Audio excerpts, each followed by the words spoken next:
Hello everyone and welcome. It's Coffee with Ceri.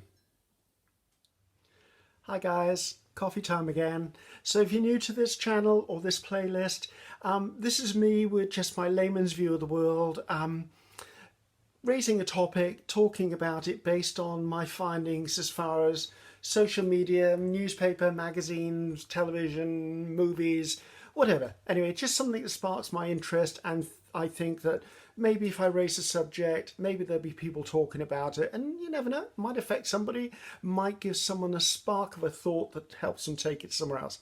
So this one is pretty much aimed at the cakey community, those who decorate cakes, although it could equally be across the board to those who bake, those who actually create art pieces. Basically, the topic is competitions. Now, I'm speaking from the platform of I'm an internationally recognised judge. I judge cake competitions and baking competitions around the world, or I do judge on television occasionally. So I have a background in it, and most of my judging experience is based on the fact that I am an internationally recognised expert in my field of cake decorating and design because I've been in it a very long time. But the same guidelines probably stretch across a lot of different competition platforms, and I think that we need to talk about it. Okay, why do you compete?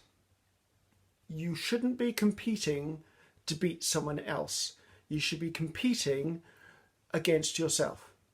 Now, in the majority of competitions that I actually judge, what happens is your piece of creation, whether it's a wedding cake, whether it's a sugar flower, whether it's a cupcake, whether it's a cookie, whether it's a modelled piece, whatever it is judged against a set of preset criteria. There's normally 10 categories, and normally each category carries 10 points.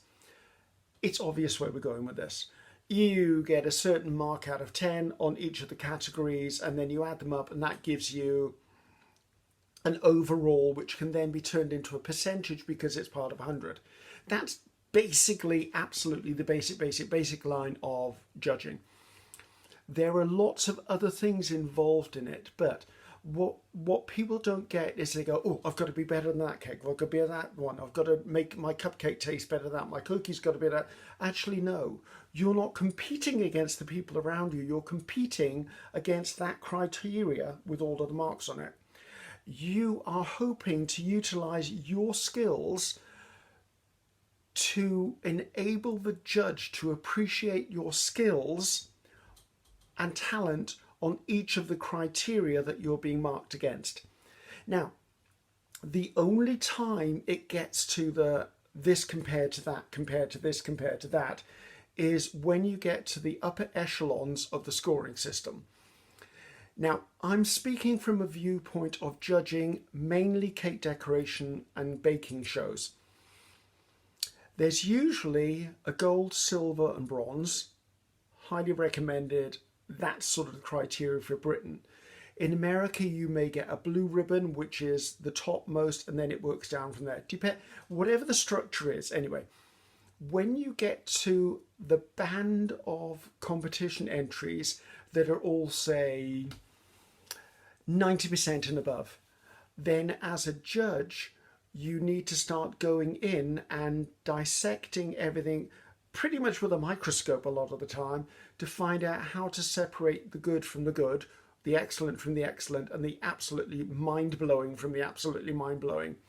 When you get to that final criteria, normally a judge doesn't do that alone. I mean, from my experience personally, I normally call in someone who may be above me or on par with me and go, right, okay, help me with this. I need to understand why this cake should win over that cake.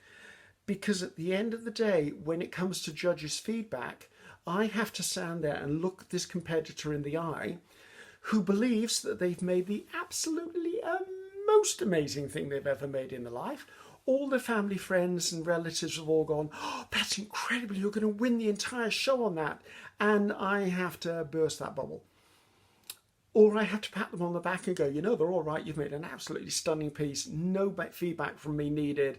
You've absolutely nailed that one. I, over the years, have experienced everything from people shouting at me, people bursting into tears, people being incredibly angry at me, people throwing things at me, people telling me I don't know what I'm talking about, going onto social media and absolutely slamming me and the show and the competition purely because they didn't get their way. They've thrown the toys out the pram and thrown the tantrum.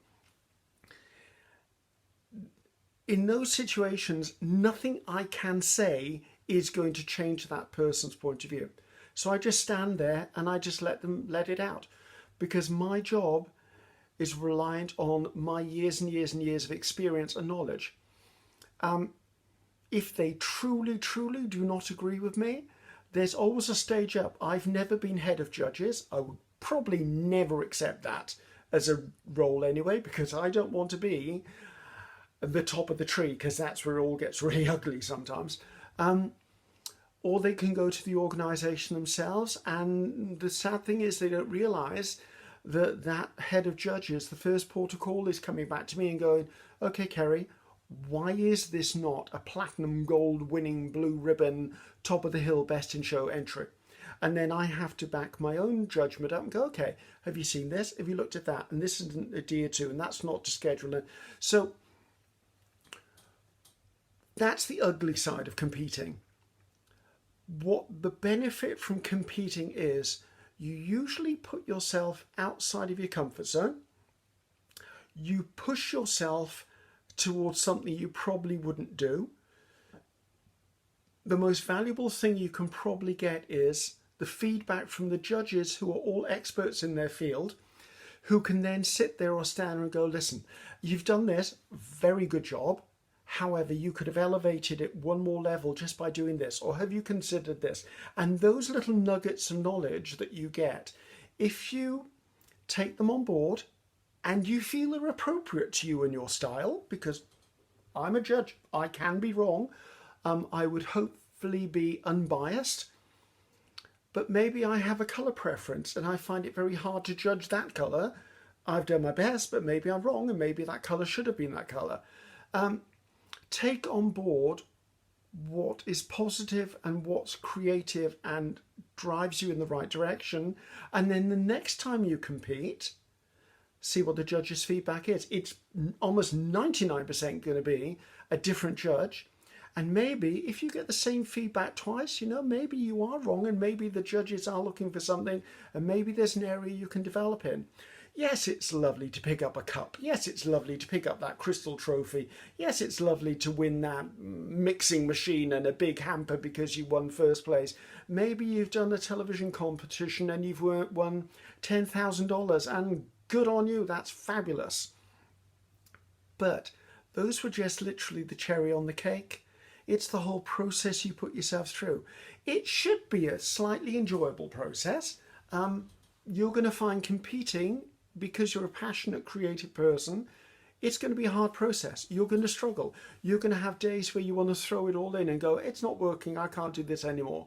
But if you can get past that and take it to the finished thing where you go to the competition and you put that entry down on the table for not only the judges to see, but for the public to see. Also, don't forget, people are going to photograph and share that on social media. You never know that what you've done may be so far out in the left field that actually it's the next biggest thing, and that could be you setting a trend for the whole industry in which you're competing in. The risks are high. You have to be a little thick-skinned, because there's always someone who's going to have a negative opinion about what you do. I mean, as an artist, every time I share something on social media, or share it in a YouTube, share it in a video clip, share it in whatever means, I've put part of my passion and my soul out there. There's going to be at least one person who wants to rip the heck out of me and tell me I'm wrong. And you have to develop a bit of a thick skin. And it's not easy, because as a creative type, you are passionate about what you do. You are sensitive. You are caring. So just be aware that if you're going to put yourself into the public arena, There are good points and bad points. The bad points are someone's going to hate what you did. There may be a modicum of failure. If you fail, there's an upside to it. There's lessons you've learned along the way. Now, I don't want to get into a lecturing mode because that's not what I'm about. But what I do want you to understand is competition is a very, very good instrument for helping you develop your skills. It takes you out of your comfort zone. It gives you a target to work upon. It gives you a criteria to work within.